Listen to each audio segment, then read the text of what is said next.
എല്ലാവർക്കും എൻ്റെ സ്നേഹം നിറഞ്ഞ നമസ്കാരം. ഇന്നത്തെ എപ്പിസോഡ് എന്ന് പറയുന്നത് 265-ാമത്തെയാണ്. റേക്കി സീരീസിലെ സംബന്ധിച്ചവരെ ഇതായിരിക്കും ലാസ്റ്റ് എപ്പിസോഡ്. എന്നുവെച്ചാൽ നമ്മൾ റേക്കിയെക്കുറിച്ച് വളരെയധികം ഡീറ്റെയിലായിട്ട് കണ്ടു. അതിൻ്റെ ഹിസ്റ്ററി, അതിൻ്റെ ഈ നോർത്ത് പോളി വെച്ച ഒരു ഗ്രിഡ് എല്ലാം എനിക്ക് അറിയാവുന്നതെല്ലാം ഞാൻ നിങ്ങൾക്ക് ഷെയർ ചെയ്തിട്ടുണ്ട്. ഓക്കെ, ഇതിൽ ഒരു ഫൈനൽ ടച്ചപ്പ് ഇതിൽ എന്തോന്ന് വെച്ചാൽ, ഇപ്പോൾ റേക്കിയിൽ 4 ലെവലുണ്ട്. Level 1, level 2, level 3, level 4. ഇതിൽ തന്നെ അഭിപ്രായ വ്യത്യാസങ്ങളുണ്ട്. അതായത് ഇപ്പം നമുക്ക് എല്ലാവർക്കും മനസ്സിലായ ഒരു കാര്യമാണ്, റേക്കി എന്ന് പറയുന്നത് ഒരു ജാപ്പനീസ് ടെക്നിക്കാണ്. അത് നമുക്ക് മനസ്സിലായി. അപ്പം ഈ ജാപ്പനീസിൽ അവർ ബുദ്ധിസത്തിനെ ഫോളോ ചെയ്യുന്നു. ബുദ്ധിസത്തിൽ ഈ ഇതുപോലെ ഹാൻഡ്സ് ഓൺ എക്സ്പീരിയൻസ് എന്ന് വെച്ചാൽ കൈകൊണ്ട് ലേയിങ് ഓൺ ഹാൻഡ്സ് എന്ന് പറയും.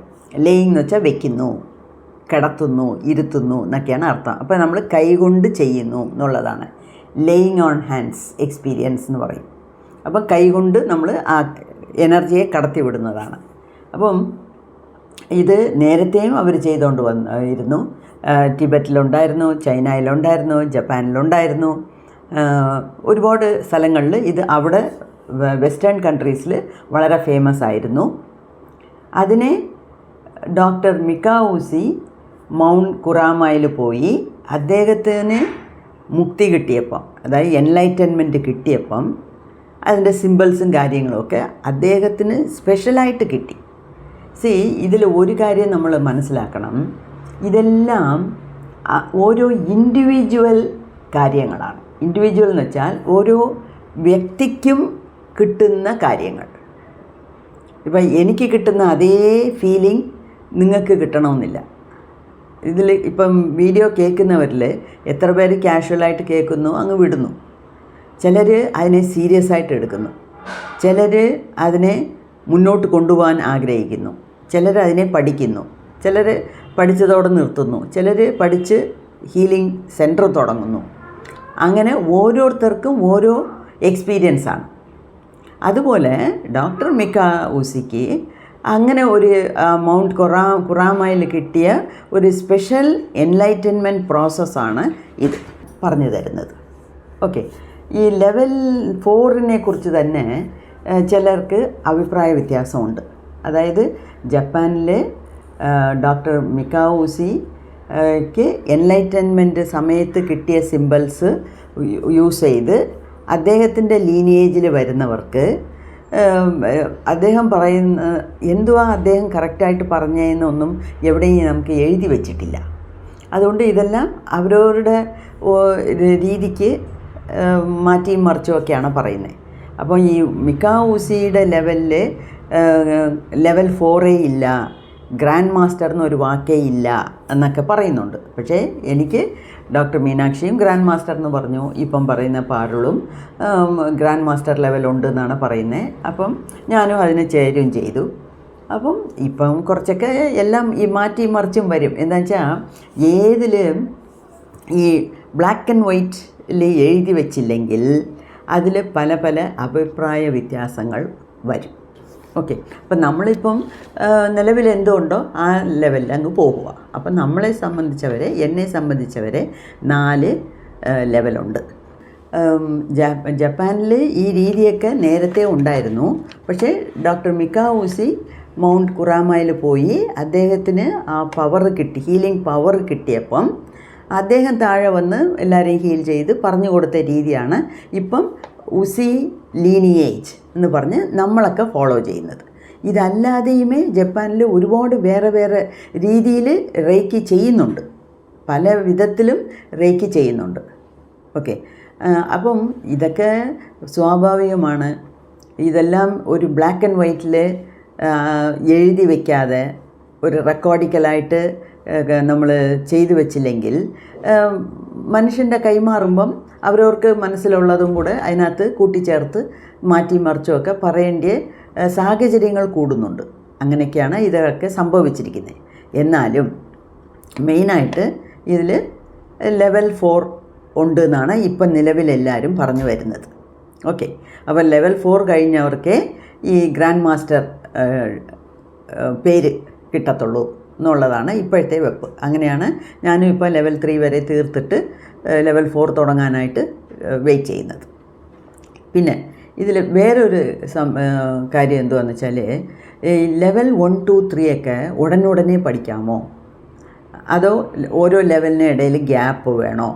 അങ്ങനെയൊക്കെ പലരും പല രീതിയിൽ അതിനെക്കുറിച്ച് പറയുന്നുണ്ട്. ചിലർ പറയുന്നു ഒരു ഗ്യാപ്പും വേണ്ട, ഒറ്റയടിക്ക് അങ്ങ് ചെയ്യാമെന്ന്. ചിലർ പറയുന്നു കുറച്ചൊക്കെ ഗ്യാപ്പ് വിട്ട് വിട്ട് പറഞ്ഞു കൊടുക്കണം. അപ്പോഴേ അത് ഇപ്പം നമ്മൾ പറയത്തില്ലേ, മാങ്ങ ഉപ്പിലിടുമ്പം അത് കുറച്ച് പിടിക്കണം എന്ന് പറയുന്നില്ലേ, അതുപോലെ ഓരോ ലെവലും പഠിച്ച് നമ്മൾ സ്വയം പ്രാക്ടീസ് ചെയ്യുമ്പം അത് നമ്മളുടെ രക്തത്തിൽ അങ്ങ് അലിഞ്ഞു ചേരും. അങ്ങനെ അടുത്ത ലെവലിൽ പോവുക, അത് കഴിഞ്ഞിട്ട് കുറച്ച് നാൾ കഴിഞ്ഞ് അടുത്ത ലെവലിൽ പോവുക, അങ്ങനെയും പറയുന്നുണ്ട്. അപ്പം നേരത്തെ ഞാൻ പറഞ്ഞതുപോലെ ഈ ബ്ലാക്ക് ആൻഡ് വൈറ്റിൽ എഴുതി വയ്ക്കാത്തത് കൊണ്ടാണ് ഇങ്ങനത്തെ കുഴപ്പങ്ങളൊക്കെ വരുന്നത്. പിന്നെ രണ്ടാമതൊരു വലിയ ചർച്ചാ വിഷയം എന്ന് പറയുന്നത് അതിന് ഫീസ് വാങ്ങിക്കുന്നത്. ഇപ്പം ഡോക്ടർ മിക്കാവൂസി സഹിതം എല്ലാവരുമേ ഫീസ് വാങ്ങിച്ചിട്ടുണ്ട്. ഫീസ് വാങ്ങിക്കുന്നതിൽ യാതൊരു അഭിപ്രായ വ്യത്യാസവും ഇല്ല. എന്താണെന്ന് വെച്ചാൽ ഇതൊരു എനർജി എക്സ്ചേഞ്ചാണ്. അതായത് നമ്മൾ റേക്കി എന്ന് പറയുന്ന ഒരു എനർജിയെ കൊടുക്കുന്നു. അപ്പം അവർ മണി എന്ന് പറഞ്ഞ എനർജിയെ നമുക്ക് തരണം. അതാണ് ഫീസായിട്ട് നമ്മൾ വാങ്ങിക്കുന്നത്. ഇപ്പോൾ ഫീസെന്നോ ഡൊണേഷനെന്നോ എന്ത് പറഞ്ഞാലും അതിൻ്റെ അർത്ഥം നമ്മൾ ഒരു സഹായം ചെയ്യുമ്പം അവർ നമുക്ക് തിരിച്ച് അതിന് കൈമാറി ചെയ്യണം എന്നാണ്. അല്ലെങ്കിലേ ഇപ്പോൾ ഒരു ഗുരുവിനെ കാണാൻ പോന്നു, ഒരു വീട്ടിൽ കയറി ചെല്ലുന്നു, ആദ്യമായിട്ട് ഒരുത്തരെ കാണാൻ പോന്നു, അല്ലെ ഒരു ടീച്ചറെ കാണാൻ പോന്നു, ഒരു ഗുരുവിനെ കാണാൻ പോന്നു, അല്ലെങ്കിൽ ഒരു വയസ്സായവരെ കാണാൻ പോന്നു, അല്ലെങ്കിൽ കൊച്ചു കുഞ്ഞുങ്ങൾ ജനിച്ചപ്പം അവരെ കാണാൻ പോന്നു. ഇങ്ങനത്തെ സന്ദർഭങ്ങളിലെല്ലാം നമ്മൾ വെറും കൈയോട് പോകരുത്. ഞങ്ങളുടെ അമ്മൂമ്മ പണ്ടേ പറയും, അതെന്തുവാ വീശിയ കൈയും വെറും കൈയോടെ വന്നിരിക്കുന്നു. വീശിയ കൈ എന്ന് വെച്ചാൽ കയ്യിലൊന്നുമില്ലാതെ വീശി നടന്നു വന്നു. അപ്പോൾ വീശിയ കൈയും വെറും കൈയും എന്ന് പറയും. അങ്ങനെ ഇവരെയൊക്കെ പോയി കാണരുതെന്നേ നമുക്കൊരു സമ്പ്രദായമുണ്ട്. അല്ലാതെ നമ്മൾ പോകുമ്പോൾ ഒരു വീട്ടിൽ പോകുന്നു, നമ്മളെ ഡിന്നറിന് വിളിക്കുന്നു, ഒരു സന്തോഷത്തിന് നമ്മൾ എന്തെങ്കിലും കൊണ്ട് കൊടുക്കുക. ഇപ്പം നമ്മൾ കൊടുത്താലേ ഡിന്നർ തരത്തുള്ളൂ എന്നല്ല, അത് ഹോട്ടലിൽ അത് പണം അതും കഴിച്ചിട്ട് നമ്മൾ പണം അടച്ചിട്ട് വരുന്നു, അത് വേറെ കാര്യം. അതേ സമയത്ത് ഇപ്പോൾ ഫ്രണ്ട്ലി ആയിട്ട് കാണാൻ പോകുമ്പോഴൊക്കെ വെറും കൈയോടെ ആരുടെയും വീട്ടിൽ കയറി പോകരുത്. എന്തെങ്കിലും ഒന്ന്, അല്ലെങ്കിൽ അത് മിക്സറായിട്ടോ കേക്കായിട്ടോ മുറുക്കായിട്ടോ അങ്ങനത്തെ പഴങ്ങളായിട്ടോ അങ്ങനെ തന്നെ വേണമെന്നില്ല. ഒരു ഗിഫ്റ്റ്, ഒരു ചെറിയ എന്തെങ്കിലും ഒന്ന് കൊണ്ടുപോകാം. ഇപ്പം നമ്മുടെ വീട്ടിൽ 4 വാഴക്കൊല ഉണ്ടെങ്കിൽ അതിൽ നിന്ന് 2 പടല പഴം കൊണ്ട് കൊടുത്താലും മതി. എന്തെങ്കിലും നമ്മുടെ കയ്യിലുള്ളത് കൊണ്ട് കൊടുക്കുന്നത് ഒരു സന്തോഷത്തിൻ്റെ പേരിൽ ചെയ്യുന്നതാണ്. അതുപോലെയാണ് ഈ ഫീസ് വാങ്ങിക്കുന്നത്.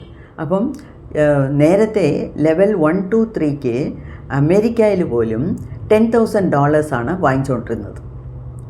അപ്പോൾ $10,000 എന്ന് അവിടെ പറയുന്നത് നമ്മളുടെ 10,000 റുപ്പീസിന് കണക്ക്. അവിടെ ഡോളേഴ്സ്, ഇവിടെ റുപ്പീസ്, അത്രയേ ഉള്ളൂ. അപ്പോൾ അതാണ് അവിടെയും നിലവിലുള്ള ഫീസ്. പിന്നെ ചിലർ കൂട്ടി വാങ്ങിക്കുന്നു, ചിലർ കുറച്ച് വാങ്ങിക്കുന്നു. എന്നുവെച്ചാൽ ഇതിന് ഇത്ര ഫീസേ വാങ്ങിക്കാവൂന്ന് ആരും എഴുതി വെച്ചിട്ടില്ല. അതുമാത്രമല്ല, ഓരോരുത്തർക്കും ഓരോ അഭിപ്രായമാണ്. ചിലർ പറയും ഉള്ളവരടുത്ത് കൂടുതൽ വാങ്ങിയത്, ഇല്ലാത്തവർക്ക് കുറച്ച് വാങ്ങിച്ചാൽ മതി എന്ന് പറയും. ചിലർ പറയും എല്ലാവർക്കും ഒരുപോലെ വാങ്ങിക്കണമെന്ന് പറയും. ഇതൊക്കെ ഓരോ റേക്കി മാസ്റ്ററുടെയും അഭിപ്രായമാണ്. പക്ഷേ എന്തായിരുന്നാലും മാസ്റ്ററെ ഞാൻ നിങ്ങൾക്ക് ഫ്രീ ആയിട്ട് പറഞ്ഞു തരാം, എൻ്റെ അടുത്ത് വന്നാൽ മതി, ഞാൻ എല്ലാം ഫ്രീ ആയിട്ട് പറഞ്ഞു തരാം, എനിക്ക് കാശൊന്നും വേണ്ടാന്ന് പറഞ്ഞാൽ പോലും നിങ്ങൾ കയ്യിൽ പഠിക്കാൻ പോകുമ്പം ആദ്യമായിട്ട് ഗുരുദക്ഷിണയായിട്ട് എന്തെങ്കിലുമൊക്കെ കൊണ്ടുപോയി കൊടുക്കണം. കാശുള്ളവർ കാശ് കൊടുക്കുക, അല്ലാത്തവർ പണ്ടൊക്കെയാണ് വീട്ടിൽ വിളയുന്നതല്ല എടുത്തുകൊണ്ട് പോയി കൊടുക്കുന്നത്. ഇപ്പോൾ എല്ലാവർക്കും കാശാണ് ആവശ്യം. അപ്പം കാശ് കൊടുക്കുക. ഫ്രീ ക്ലാസ് എന്ന് പറഞ്ഞാൽ പോലും എവിടെയുമേ, ഇപ്പോൾ ക്രിയായോഗത്തിൻ്റെ ഫ്രീ ക്ലാസ് നടക്കുന്നു, അദ്ദേഹം ഫ്രീ ക്ലാസ് എന്ന് പറയുന്നു, അതുകൊണ്ട് നമ്മൾ ഫ്രീ ആയിട്ട് പോകുന്നു, പഠിക്കുന്നു, അങ്ങനെയല്ല. ഒന്നുമില്ലെങ്കിൽ കയ്യിൽ ഒരു മുഴം പൂവെങ്കിലും വാങ്ങിച്ചുകൊണ്ട് പോയി കൊടുക്കണം. അതാണ് ഒരു എനർജി എക്സ്ചേഞ്ചിൻ്റെ അടയാളം. അതുമാത്രമല്ല, ഇന്നലത്തെ കാര്യം ഞാൻ പറഞ്ഞില്ലേ, ഈ ഗ്രിഡ് ഉണ്ടാക്കിയ ഒരു മഹാൻ, അതായത് വില്യം ലീ റാൻഡ്. അദ്ദേഹം ഒരു റേക്കി ട്രെയിനിങ് സെൻറ്റർ USA വെച്ച് നടത്തുന്നതാണ്. അപ്പോൾ ഇദ്ദേഹത്തിന് ജപ്പാൻ പോകണം, ഈ മൗണ്ട് കുറാമ പോകണം എന്നൊക്കെ ഒരാഗ്രഹം ഉണ്ടായിരുന്നു. അപ്പം അങ്ങനെ അദ്ദേഹം തീവ്രമായിട്ട് ആലോചിച്ച് മനസ്സിലിങ്ങനെ കണ്ടെത്തിയപ്പോഴത്തേക്ക്, അല്ലാതെയും അദ്ദേഹം ഒരുപാട് ഗവേഷണങ്ങളൊക്കെ നടത്തി. റേക്കിയെക്കുറിച്ച് എല്ലാം അരിച്ച് പിറക്കി ബുക്സെല്ലാം എടുത്ത് വാങ്ങിച്ച് വായിച്ച് ആളുകളെ കണ്ട് അവരുടെ അടുത്ത് ഇൻ്റർവ്യൂ ചെയ്ത് പല പല പല രീതിയിലും ഗവേഷണങ്ങൾ നടത്തി ഇങ്ങനെ ഇൻഫർമേഷൻ ശേഖരിച്ചുകൊണ്ടിരിക്കുവാണ്. അപ്പോൾ ഇദ്ദേഹത്തിന് കുറാമ ഒന്ന് പോകണമെന്ന് തോന്നിയപ്പം ഒരാളെ കണ്ടെത്തി, ഒരു ജാപ്പനീസ് മനുഷ്യനെ കണ്ടെത്തി. അദ്ദേഹം പറഞ്ഞു, നിങ്ങളിങ്ങ് വന്നാൽ മതി, ഞാൻ സഹായിക്കാമെന്ന്. അപ്പം എന്ന് ഈ വില്യം ലീ റാൻഡ് ജപ്പാൻ പോകണം, മൗണ്ട് കൊറാമ പോകണം എന്ന് വിചാരിച്ചോ, അന്ന് തൊട്ട് അദ്ദേഹത്തിന് പല വഴികളിൽ നിന്നും പല ആൾക്കാരുടെ റിലേഷൻഷിപ്പ് കിട്ടി, അതായത് സഹായം കിട്ടി. ഇദ്ദേഹം ഒന്നും വിചാരിച്ചില്ല, അതായത് ജപ്പാൻ പോകണം, എന്തായാലും മൗണ്ട് കൊറാമ പോകണം, അവിടുത്തെ എനർജി എങ്ങനെയാണെന്ന് നമുക്കറിയണം, എനിക്കും അത് ഫീൽ ചെയ്യണം എന്നുള്ള ഒരാഗ്രഹം പ്രകടിപ്പിച്ചു. അതുപോലെ വേറൊരാൾ, നിങ്ങൾ വന്നാൽ മതി, ഞാൻ സഹായിക്കാമെന്ന് പറഞ്ഞു. എന്ന് അദ്ദേഹം ജപ്പാൻ പോകാൻ പ്ലാൻ ചെയ്തോ അന്ന് തൊട്ട് പല പല സ്ഥലത്തു നിന്നും പല പല ആളുകൾ മുഖാന്തരം ഇദ്ദേഹത്തിന് കൂടുതൽ കൂടുതൽ ഹെൽപ്പ് കിട്ടിക്കൊണ്ടിരിക്കുന്നു. അപ്പം വില്യം പറയുന്നത് എന്തുവാന്ന് വെച്ചാൽ, നമ്മൾ ദിവസവും റേക്കി എനർജി എടുത്ത് പ്രാർത്ഥിക്കുന്നു, റേക്കി മാസ്റ്റേഴ്സിനെയൊക്കെ നമ്മൾ തൊഴുത് പ്രാർത്ഥിക്കുന്നു. അപ്പോൾ ഇന്നത്തെ കാര്യത്തിലെല്ലാം എന്നെ സഹായിക്കണേ എന്നൊക്കെ നമ്മൾ പ്രാർത്ഥിക്കുന്നു. ആ പ്രാർത്ഥനയാണ് ഇങ്ങനെ പല രീതിയിൽ എനിക്ക് പല സഹായങ്ങൾ ചെയ്തു തന്നെ. അത് മൗണ്ട് കൊറാമയിൽ അതായത് ഞാൻ ഒരാളെ കണ്ടു, അദ്ദേഹം മൗണ്ട് കൊറാമയുടെ അടുത്ത് തന്നെയാണ് ജീവിക്കുന്നത്. അപ്പം നിങ്ങൾ മൗണ്ട് കൊറാമ അടുത്ത് എത്തിയാൽ മതി, ഞാൻ എൻ്റെ കാറും കൊണ്ടുവരാമെന്ന് വരെ പറഞ്ഞു. അങ്ങനെ ഒരുപാട് ആൾക്കാർ കണക്ഷൻ കിട്ടി, ലിങ്ക് കിട്ടി. അങ്ങനെ ഇദ്ദേഹത്തിന് അവിടെ പല പ്രാവശ്യം അദ്ദേഹം ജപ്പാൻ പോയി, പല ഗവേഷണങ്ങൾ നടത്തി, മൗണ്ട് കൊറാമയിലും പോയി. അപ്പോൾ അവിടെ അദ്ദേഹം പറയുക it is a power spot, അതായത് it is having high energy എന്നാണ് പറയുന്നത്. അദ്ദേഹം അവിടെ പോയി ഇരുന്ന് ആ എനർജിയെ ഫീൽ ചെയ്തിട്ടാണ് വന്നിരിക്കുന്നത്. ഇതിലെ ഒരു ചെറിയ കാര്യം എന്തുവാണെന്ന് വെച്ചാൽ, ഒന്ന് രണ്ട് എൻ്റെ അനുഭവങ്ങളും ഇത് തന്നെയാണ് പറയുന്നത്. അതായത് നിങ്ങൾക്കും എല്ലാവർക്കും ഈ അനുഭവങ്ങൾ കിട്ടുന്നുണ്ട്. അതായത് ചില കാര്യങ്ങൾ നമ്മൾ വിചാരിക്കുമ്പം നടക്കണം എന്ന് മനസ്സിൽ നമ്മൾ ഉറച്ച ഒരു തീരുമാനം എടുത്താൽ പ്രപഞ്ചം തന്നെ പല രീതിയിലും നമ്മൾക്ക് ആളുകളെ അയക്കും, സഹായം ചെയ്തു തരും. അതായത് അതിലും വേറൊരു കാര്യമുണ്ട്, നമ്മൾ വിചാരിച്ചതെല്ലാം നടക്കണമെന്നില്ല, നടക്കണമെന്നുണ്ടെങ്കിൽ അത് നടന്നിരിക്കും. അപ്പോൾ നമ്മൾ വിചാരിക്കാത്ത രീതിയിൽ നിന്നൊക്കെ പല കോർണറുകളിൽ നിന്നും പല സ്ഥലങ്ങളിൽ നിന്നും നമുക്ക് ഹെൽപ്പ് കിട്ടും. അത് പ്രപഞ്ചത്തിൻ്റെ പ്ലാനിലില്ലെങ്കിൽ, നടക്കരുത് എന്നുണ്ടെങ്കിൽ നമ്മൾ തല കുത്തി നിന്നാലും അത് നടക്കത്തില്ല. ഇതും എൻ്റെ ലൈഫിൽ ഒന്ന് രണ്ട് കാര്യങ്ങളിൽ എനിക്ക് നടന്നിട്ടുണ്ട്. അതൊക്കെ വേറെ ഒരു ദിവസം ഞാൻ സമയം കിട്ടുമ്പോൾ പറയാം. ഞാൻ US പോകണം, അവിടെ ടീച്ചറായിട്ട് ജോലി ചെയ്യണം എന്ന് പറഞ്ഞ് ഒരുപാട് ശ്രമിച്ചു. ഇന്നേ വരെ അത് പറ്റിയിട്ടില്ല. എന്തൊക്കെയോ ചെയ്തു, ഞാൻ പറ്റിയിട്ടില്ല. അപ്പം കേന്ദ്രീയ വിദ്യാലയത്തിൽ ഒടുക്കം വരെ ജോലി ചെയ്യണം, അവിടുന്ന് ഫുൾ ബെനിഫിറ്റോടുകൂടി റിട്ടയർമെൻറ്റ് എടുക്കണം, പെൻഷൻ പറ്റണം, പെൻഷൻ കൊണ്ട് ജീവിക്കണം, മറ്റേത് റെസ്റ്റ് ഓഫ് ദ ലൈഫ് എന്നൊക്കെയാണ് എനിക്ക് വിധി എഴുതിയിരിക്കുന്നത്. അതുകൊണ്ടാണ് ഇടയിൽ അത് കളഞ്ഞിട്ട് KVയിൽ ഇരിക്കുമ്പം തന്നെയാണ് ഞാൻ US പോകാൻ നോക്കിയത്. ഈ ജോലി സെൻട്രൽ ഗവൺമെൻറ് ജോലി എല്ലാവരും ആഗ്രഹിക്കുന്ന ഒരു ജോലിയാണ്. ആ ജോലിയിൽ എനിക്ക് ഹാപ്പി ആയിരുന്നു, നല്ല ശമ്പളം ഉണ്ടായിരുന്നു, നല്ല പേരുണ്ടായിരുന്നു, എല്ലാം ഉണ്ടായിരുന്നാലും എന്തായിരുന്നാലും എന്നിട്ടും എൻ്റെ മനസ്സിൽ US പോകണം എന്നൊരാഗ്രഹം. അപ്പോൾ ശരിക്കും പറഞ്ഞാൽ കല്യാണത്തിന് മുമ്പേ ഞാൻ US പോകണം, അവിടെ PhD ചെയ്യണമെന്നായിരുന്നു എൻ്റെ ആഗ്രഹം. പിന്നെ ഇടയിൽ ഈ കല്യാണം വന്ന് ചാടിയതോടുകൂടിയാണ് എൻ്റെ പ്ലാൻ എല്ലാം പോയത്. അതിന് പിന്നെ ഒരു US-നെ കുറിച്ചും ചിന്തിക്കാൻ പോലും നമുക്ക് സമയം കിട്ടിയില്ല. അങ്ങനെയൊക്കെയാണ് ഇങ്ങനെ പ്രശ്നമെന്ന് പ്രശ്നങ്ങൾ നിറഞ്ഞ ഒരു ഇതായിരുന്നു. അതുകൊണ്ട് ഞാൻ അതിനെക്കുറിച്ച് അങ്ങ് വിട്ടു. പക്ഷേ എന്തൊക്കെ ട്രൈ ചെയ്തിട്ടും പിന്നെ ടീച്ചറായിട്ട് തന്നെ പോകണമെന്ന് വിചാരിച്ചിട്ടും എനിക്കത് പറ്റിയില്ല. ഇന്ന് വരെ എനിക്ക് US പോകാൻ പറ്റിയിട്ടില്ല. അപ്പം അത് പ്രപഞ്ചത്തിൻ്റെ പ്ലാനിലില്ലാത്ത കൊണ്ടാണ് എന്ന് വിചാരിച്ച് നമ്മളങ്ങ് വിടണം. നമുക്കത് പറഞ്ഞിട്ടില്ല എന്നങ്ങ് തള്ളിക്കളയണം. 3 പ്രാവശ്യം, 1 തപ്പിയാൽ 3 കിട്ടും. അങ്ങനെ 1 പ്രാവശ്യം കിട്ടിയില്ല, 2 പ്രാവശ്യം കിട്ടിയില്ല, 3 പ്രാവശ്യം കിട്ടിയില്ലെങ്കിൽ അതിനെ അങ്ങ് വിട്ടേക്കണം. ഇത് എൻ്റെ സ്വന്തം ജീവിതത്തിൽ കിട്ടിയ അനുഭവത്തിലാണ് ഞാൻ പറയുന്നത്. അതേ സമയത്ത് ചില കാര്യങ്ങൾ നടക്കണം, ശരി ഇവിടെ പോകണം എന്ന് വിചാരിക്കത്തേ ഉള്ളൂ. ഇദ്ദേഹം വിചാരിച്ച പോലെ മൗണ്ട് കൊറാമ പോകണമെന്ന് വിചാരിച്ചതേ ഉള്ളൂ, ജപ്പാൻ പോകണമെന്ന് വിചാരിച്ചതേ ഉള്ളൂ. പല കോർണേഴ്സിൽ നിന്നും അദ്ദേഹത്തിന് ആളുകൾ അദ്ദേഹത്തിനെ തേടി വരുന്നു, ബുക്ക് കിട്ടുന്നു, ആരൊക്കെയോ ഫാക്സ് ചെയ്ത് അയച്ചു കൊടുക്കുന്നു. അങ്ങനെ ഇങ്ങനെ ഇപ്പം ഇദ്ദേഹത്തിൻ്റെ ബുക്ക് തന്നെ എൻ്റെ കയ്യിൽ യാദർശമായിട്ടാണ് കിട്ടിയത്. ഞാൻ ഈ ബുക്കിനെ തേടിപ്പോയില്ല, ഒരു ഷോപ്പിലും വാങ്ങിക്കാൻ നോക്കിയില്ല. എന്നിട്ട് എനിക്ക് ഇതിൻ്റെ ഒരു കോപ്പി കിട്ടി. അതുകൊണ്ടാണ് അതിൽ നിന്ന് കുറേ ഇൻട്രസ്റ്റിംഗ് കാര്യങ്ങളൊക്കെ നിങ്ങളോട് പങ്കിടാൻ വെച്ചത്. അപ്പം ഇതൊക്കെയാണ് നമ്മൾ ലൈഫിൽ പഠിക്കേണ്ട പാഠം. ഓക്കെ, ശരി. പിന്നെ ഇതിൽ വേറൊരു കാര്യം ഞാൻ കഴിഞ്ഞ പ്രാവശ്യമേ മോൻ്റെ അടുത്ത് പറഞ്ഞു, മോനെ കൊറാമ പോകണമെന്ന്. അതിനെന്താമ്മ പോകാം, നമുക്ക് ഒസാക്കയുടെ അടുത്താണ്, കൊയത്തോയുടെ കീഴിലാണ് ഇത് വരുന്നത്. കൊയത്തോ വരെ ഞങ്ങൾ പോയി. പക്ഷേ ഈ മൗണ്ട് കൊറാമയെ കുറിച്ച് ഞാൻ അപ്പം ചിന്തിച്ചില്ല. 2014 പോയപ്പം ചിന്തിച്ചില്ല. എന്നുവെച്ചാൽ ഞാൻ റേക്കി പഠിക്കാൻ തുടങ്ങിയത് 2018 അപ്പോൾ റേക്കിയെക്കുറിച്ചൊന്നും അറിഞ്ഞുകൂടാ. അപ്പോൾ കൊറാമയെക്കുറിച്ച് അറിയാനുള്ള സാധ്യതയില്ലാത്തതുകൊണ്ട് ഞാനത് ചോദിച്ചില്ല. പക്ഷേ കഴിഞ്ഞ പ്രാവശ്യം ഞാൻ മോൻ്റെ അടുത്ത് പറഞ്ഞു. അപ്പം മോൻ പറഞ്ഞു, കൊച്ചിനെയും കൂടെ കൊണ്ടുവന്നിരിക്കുമല്ലയോ, അതുകൊണ്ട് ഇപ്രാവശ്യം അവൾക്ക് ഇഷ്ടമുള്ള രീതിയിൽ രീതിയിലുള്ള സ്ഥലങ്ങളൊക്കെ നമുക്ക് പോയി നോക്കാം. അമ്മ അടുത്ത പ്രാവശ്യം ഒറ്റയ്ക്ക് വരുമ്പം ഞാൻ അമ്മയെ കൊണ്ടുപോകാമെന്ന് പറഞ്ഞിട്ടുണ്ട്. അപ്പം എൻ്റെയും ഒരു ആഗ്രഹമാണ്, അടുത്ത പ്രാവശ്യം ഞാൻ ജപ്പാൻ പോകുമ്പം മൗണ്ട് കൊറാമ പോകണം, അവിടുത്തെ എനർജിയിൽ ഒന്ന് കുളിച്ച് വരണം. അപ്പോൾ അവിടുത്തെ ഇതാകുമ്പം എന്തായാലും ഞാനും റേക്കി ഹീലറാകാൻ പോവുകയാണ്. ഹീലറാകാൻ പോകുന്നതെന്ന് വെച്ചാൽ ഞാനും ഹീലിംഗ് എല്ലാം ചെയ്യാൻ തുടങ്ങാൻ പോവുകയാണ്. റേക്കി ക്ലാസ് എടുക്കും.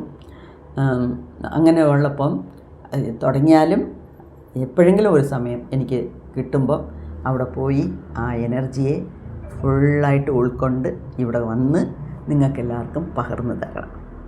അതെൻ്റെ ആഗ്രഹമാണ്. അത് മിക്കവാറും ദൈവം നടത്തിത്തരും എന്നുള്ളതാണ് എൻ്റെ. പിന്നെ ഈ റേക്കി ക്ലാസ് പഠിക്കണമെന്നൊക്കെ ചിലരൊക്കെ എൻ്റെ അടുത്ത് പറയുന്നുണ്ട്. അത് ഇപ്പോൾ സെപ്റ്റംബർ വരെ ഞാൻ ഫുള്ളി എൻഗേജ്ഡാണ്. ഇപ്പോൾ വരുന്നത് ഓഗസ്റ്റ് സെപ്റ്റംബർ ഫുള്ളി എൻഗേജ്ഡാണ്. വേറെ പല കാര്യങ്ങളും ഞാൻ പഠിക്കുന്നുണ്ട്. അതിനെക്കുറിച്ചെല്ലാം ഞാൻ നിങ്ങൾക്ക് പറയാം. അപ്പം ഒക്ടോബറിൽ ഫസ്റ്റ് വീക്കിൽ തന്നെ ഞാനൊരു റേക്കി ക്ലാസ് നടത്തും. അപ്പോൾ ഇൻട്രസ്റ്റ് ഉള്ളവരൊക്കെ ചേർന്നാൽ മതി. അതിന് ഞാൻ കാര്യങ്ങളൊക്കെ ഞാൻ പറഞ്ഞുതരാം. അപ്പോൾ ലെവൽ 1, 2, 3 ഒറ്റയടിക്ക് ഞാൻ ചെയ്യാനാണ് പ്ലാൻ ചെയ്തിരിക്കുന്നത്. എന്താ വെച്ചാൽ അങ്ങനെയാണ് ഇപ്പോൾ എനിക്ക് എൻ്റെ മാസ്റ്റർ പറഞ്ഞു തന്നെ. സോ ലെവൽ 1, 2, 3 ഒറ്റയടിക്കും, പിന്നെ കുറച്ച് ഗ്യാപ്പ് വിട്ടിട്ട് ഗ്രാൻഡ് മാസ്റ്റർ ലെവൽ 4 വേണമെന്നവർക്ക് അവർക്ക് മാത്രം തന്നെ വേറൊരു ക്ലാസ്. അങ്ങനെയൊക്കെയാണ് പറഞ്ഞിരിക്കുന്നത്. നമുക്ക് നോക്കാം, ദൈവത്തിൻ്റെ ഇഷ്ടം എങ്ങനെയോ, യൂണിവേഴ്സിൻ്റെ പ്ലാൻ എങ്ങനെയോ അതുപോലെ നടക്കട്ടെ. നമ്മൾ ടോട്ടലി സറണ്ടറാണ്. എന്ന് വെച്ചാൽ നേരത്തെ പറഞ്ഞ പോലെ അവനിൻ്റെ ഒരണുവും അശയാതെ എന്നുള്ള ഒരു ആറ്റം അനങ്ങണമെങ്കിൽ പോലും അവിടുന്ന് ഒരു വിളി വരണം, അവിടുന്ന് ഒരു ശക്തി വരണം, ഒരു അനുഗ്രഹം കിട്ടണം. അതുണ്ടെങ്കിൽ നടക്കട്ടെ, ഇല്ലെങ്കിൽ ഒരു കുഴപ്പമില്ല, സന്തോഷം. അതിന് വേറെ ഏതോ പ്ലാൻ വെച്ചിട്ടുണ്ട് എന്നർത്ഥം. അതിൻ്റെ അർത്ഥം യൂണിവേഴ്സ് നമുക്ക് വേറെ ഒരു ബെറ്റർ പ്ലാൻ വെച്ചിട്ടുണ്ട് എന്ന് നമ്മൾ വിചാരിക്കണം. അതോടുകൂടി അതങ്ങ് വിട്ടേക്കണം. ഓക്കെ. സോ ഇതുവരെ നമ്മൾ കുറച്ച് 12 വീഡിയോകളിൽ റേക്കിയെക്കുറിച്ച് എനിക്കറിയാവുന്നതൊക്കെ നിങ്ങളുടെ കൂടെ പങ്കിട്ടു. ഇനി അടുത്ത വീഡിയോയിൽ എന്തുവാ ഞാൻ മനസ്സിൽ പ്ലാൻ ചെയ്ത് വെച്ചിട്ടുണ്ട്. അതും ഒരു പുതിയ ഒരു ടോപ്പിക്കാണ്. പക്ഷേ എന്തുവാന്ന് ഞാൻ ഇപ്പം പറയത്തില്ല. അടുത്ത വീഡിയോയിൽ തന്നെ നമുക്കത് തുടങ്ങാം. ഓക്കെ, ശരി. നന്ദി, നമസ്കാരം.